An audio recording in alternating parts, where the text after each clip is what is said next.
Hello friends, welcome to my YouTube channel. So the topic for today's discussion is 12 differences between serum and plasma. तो topic शुरू करने से पहले हम ये जानेंगे कि हम इस वीडियो में क्या क्या सीखेंगे। सबसे पहले हमें ये पता चलेगा कि सीरम और प्लाज्मा क्या होते हैं, हम उसे लैब में किस तरह ऑब्टेन कर सकते हैं और उन दोनों के बीच में क्या क्या डिफरेंसेस होते हैं। तो चलिए सबसे पहले हम शुरुआत करते हैं सीरम से। तो मान लीजिए आपने एक सैंपल कलेक्ट किया। मोस्टली हम सैंपल को किसी भी एक प्लेन वाइल में कलेक्ट करेंगे जिसके अंदर कोई एंटीकोएगुलेंट नहीं होगा।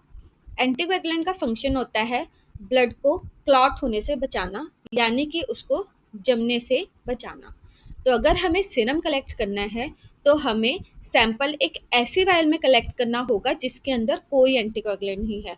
मोस्टली जितने भी रेड टॉप और येलो टॉप की वाइल्स होती हैं उसके अंदर कोई एंटीकोएगुलेंट नहीं होता, तो वो सीरम कलेक्ट करने के लिए ही यूज़ की जाती है। ठीक है, तो जब भी हम सैंपल कलेक्ट करेंगे और उसको थोड़ी देर के लिए ऐसे रूम टेम्परेचर पे छोड़ देंगे तो आप देखेंगे कि उसके ऊपर एक लिक्विड जो है वो दिखाई देगा और नीचे क्लॉट होगा। So the liquid that remains after blood has clotted, that is known as serum. It doesn't contain clotting factors like fibrinogen. क्यों? क्योंकि जब भी क्लॉटिंग का प्रोसेस होगा तो ये सारे के सारे क्लॉटिंग फैक्टर्स यूज्ड अप हो जाएंगे, मोस्टली फिब्रिनोजन। तो उसके अंदर कोई भी क्लॉटिंग फैक्टर प्रेजेंट नहीं होगा।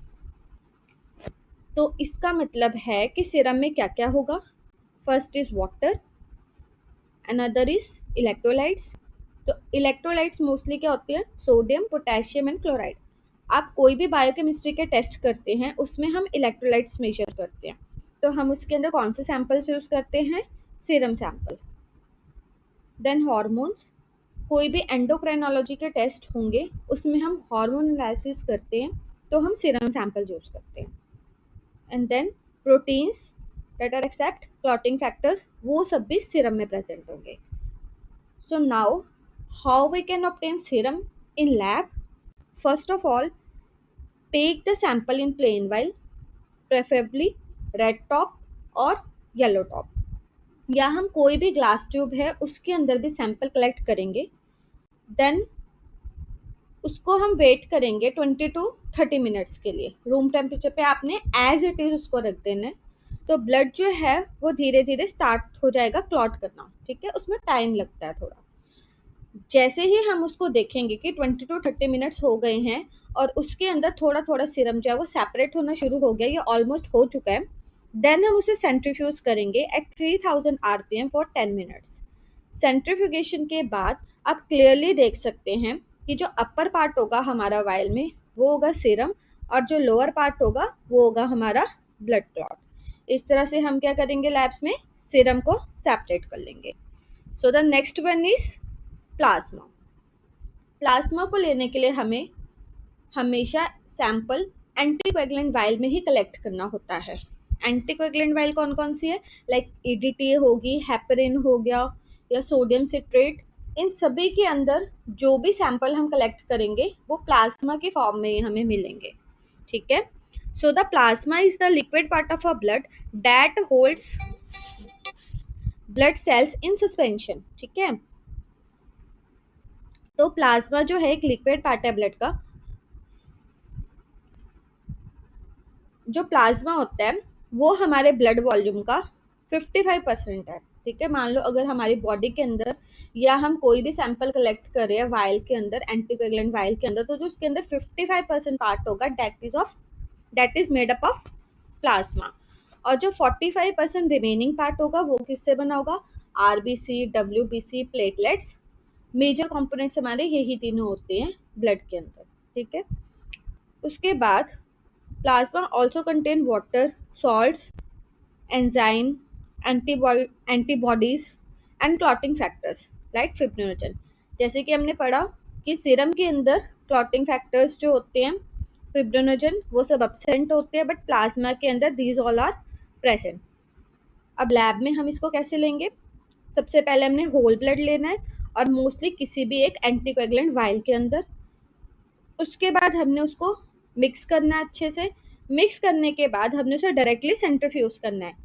हमें इसके लिए कोई वेट नहीं करना किसी भी चीज़ का, जैसे कि हम सीरम में वेट करते हैं क्लॉटिंग के लिए, इसमें हमें ब्लड को क्लॉट नहीं होने देना है क्योंकि हम प्लाज्मा ऑब्टेन कर रहे हैं। तो एज इट इज़ आपने इसको सेंट्रीफ्यूज कर देना है 3000 आरपीएम पे 10 मिनट्स के लिए, और आप देखेंगे कि आपका प्लाज्मा सेपरेट आउट हो चुका है। ठीक है, जो अपर पार्ट होगा वो होगा हमारा प्लाज्मा, और जो बॉटम वाला पार्ट होगा वो होगी हमारे ब्लड सेल्स। ठीक है, तो अब मेन आता है हमारा what is the comparison between serum and plasma, हम इनको कैसे कंपेयर करें and what are their different features. So let's start.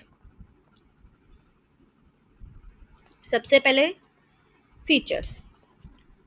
Serum क्या होता है? जो हमारा लिक्विड पार्ट है ब्लड का आफ्टर क्लॉटिंग। ठीक है, क्लॉट होने के बाद जो लिक्विड पार्ट होगा उसको हम बोलेंगे सीरम, और वो लिक्विड पार्ट जो हम क्लॉट नहीं होने देते हैं, liquid part of blood before clotting, उसको हम बोलेंगे प्लाज्मा।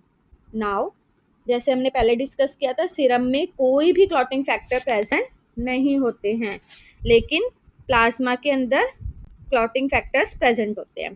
कलेक्शन ट्यूब, जो भी हमारी रेड टॉप होगी, येलो टॉप वाली ट्यूब होगी जिसके अंदर कोई एंटीकोएगुलेंट नहीं होता, वो सब हमें सीरम देंगे। और जो हमारे एंटीकोएगुलेंट वाली वाइल्स होती हैं like EDTA, heparin, sodium citrate, ये सारे के सारे हमारे प्लाज्मा को लेने के लिए यूज करते हैं। Now it serum is obtained by blood allowed to clot and then centrifuge, और प्लाज्मा को हमें इमीडिएटली सेंट्रीफ्यूज कर देना है। ठीक है, तो सीरम हम कहाँ यूज करते हैं? मोस्टली जो भी हमारे सीरोलॉजिकल टेस्ट होते हैं लाइक विडाल वगैरह, और कोई अगर हमें HIV टेस्टिंग वगैरह करनी होती है उसमें भी हम मोस्टली सीरम यूज़ करते हैं। बायोकेमिस्ट्री में इलेक्ट्रोलाइट्स हो गए, कैल्शियम, प्रोटीन्स, इन सब के एनालिसिस के लिए हम सीरम यूज़ करेंगे। और अगर हमने पेशेंट्स को ट्रांसफ्यूजन देनी है और coagulation taste like PTA PTT करना है, उस कंडीशन में हम यूज़ करते हैं प्लाज्मा। ठीक है, now the colour of serum is pale yellow colour and the plasma slightly hazy yellow color. ठीक है, नेक्स्ट इज सीरम के अंदर कोई भी फिब्रिनोजन प्रेजेंट नहीं होता क्योंकि कोई क्लॉटिंग फैक्टर नहीं होता उसके अंदर, और प्लाज्मा के अंदर फिब्रिनोजन प्रेजेंट होता है। So now storage stability, serum is more stable than plasma. क्यों? Because during the process of clotting जो भी हमारे फिब्रिन स्टैंड्स वगैरह होते हैं वो सारे के सारे यूज्ड अप हो जाते हैं क्लॉटिंग के टाइम पे, लेकिन प्लाज्मा के अंदर जो हमारे फिब्रिन स्टैंड्स होते हैं वो सारे के सारे एज इट इज प्रेजेंट होते हैं। तो मान लो अगर हमने सैंपल कलेक्ट किया एंटीकोएगुलेंट वाइल में और आपने उसका रेशियो मेंटेन नहीं किया, मान लो जब भी हम सैंपल कलेक्ट करते हैं ना एंटीकोएगुलेंट वाइल में, उसमें एक मार्किंग होती है कि हमें यहाँ तक 2 ml या 3 ml सैंपल कलेक्ट करना ही करना है। अगर हम वो रेशियो मेंटेन करते हैं तो हमारे जो रिजल्ट्स होते हैं वो प्रॉपर आते हैं। लेकिन अगर क्या होता है आप उस लाइन से ऊपर या ज़्यादा सैंपल कलेक्ट कर लेते हो तो इन फ्यूचर क्या होगा, वो क्लॉट होने के चांसेस रहते हैं उसमें। या फिर अगर आपने सैंपल कलेक्ट कर लिया और उसमें मिक्सिंग ही नहीं करी, सैंपल डाला और उसको छोड़ दिया कि चलो कोई ना जल्दी है हमें बाद में देखी जाएगी, उस कंडीशन में क्या होगा, मिक्सिंग ही नहीं करी है तो जो एंटीकोएगुलेंट है वो प्रॉपर तो ब्लड के अंदर मिक्सअप हुआ ही नहीं है। ठीक है, तो बाद में क्या होने लग जाएगा, क्लॉट हो सकता है। तो इस कंडीशन में बाद में आपको प्रॉब्लम आ सकती है। और जो सीरम होता है उसके अंदर जो वॉल्यूम होती है वो स्लाइटली ज़्यादा होती है एज कम्पेयर टू प्लाज्मा। ठीक है, नाउ द सेपरेशन प्रोसेस, जैसे कि हमने देखा था कि अगर हमें सीरम को सेपरेट करना है तो उसे हमें 20-30 मिनट के लिए रूम टेम्परेचर पे रखना ही पड़ेगा। ठीक है, नाउ सेपरेशन प्रोसेस, सीरम को हम जब भी सेपरेट करते हैं तो हमें इसे 20 to 30 मिनट रूम टेम्परेचर पे रखना पड़ेगा ताकि जो क्लॉटिंग का प्रोसेस है वो हो सके। लेकिन प्लाज्मा के केस में ऐसा नहीं होता, हमें जैसे ही सैंपल को कलेक्ट करते हैं उसी टाइम हम उसे सेंट्रीफ्यूज करके प्लाज्मा को सेपरेट आउट कर सकते हैं, तो ईजिली और क्विकली वो सेपरेट आउट हो जाता है प्लाज्मा।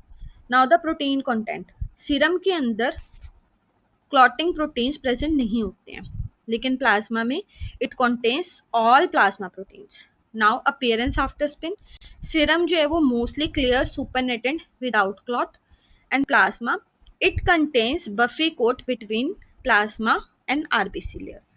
अब ये बफी कोट क्या होता है? सेपरेट करेंगे तो जो हमारा होल ब्लड होता है, जैसे मैंने आपको पहले बताया था, उसके अंदर 45% जो होते हैं वो हमारे मेजर कंपोनेंट्स होते हैं, that are RBC, WBC and platelets. उसमें भी जो सबसे ज्यादा होते हैं वो होते हैं हमारे आरबीसी, रेड ब्लड सेल। और जो हमारे डब्ल्यूबीसी एंड प्लेटलेट तो बहुत ही कम, लेस देन 1% होते हैं, ठीक है।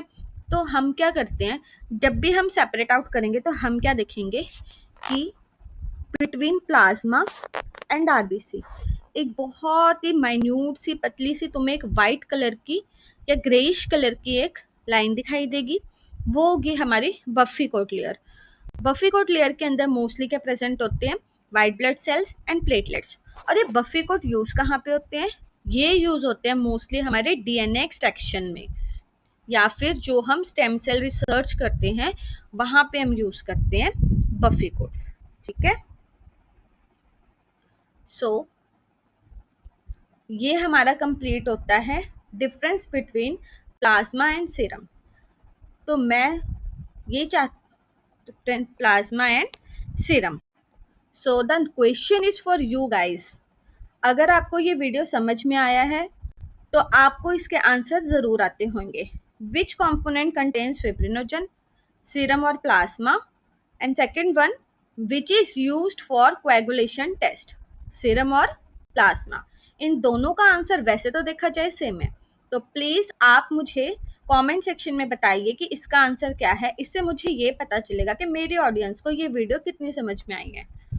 और ऐसे ही वीडियोस देखने के लिए सब्सक्राइब माय चैनल। और अगर ये आपको वीडियो पसंद आया है then please like. Thank you. मिलते हैं नई वीडियो में। Bye bye.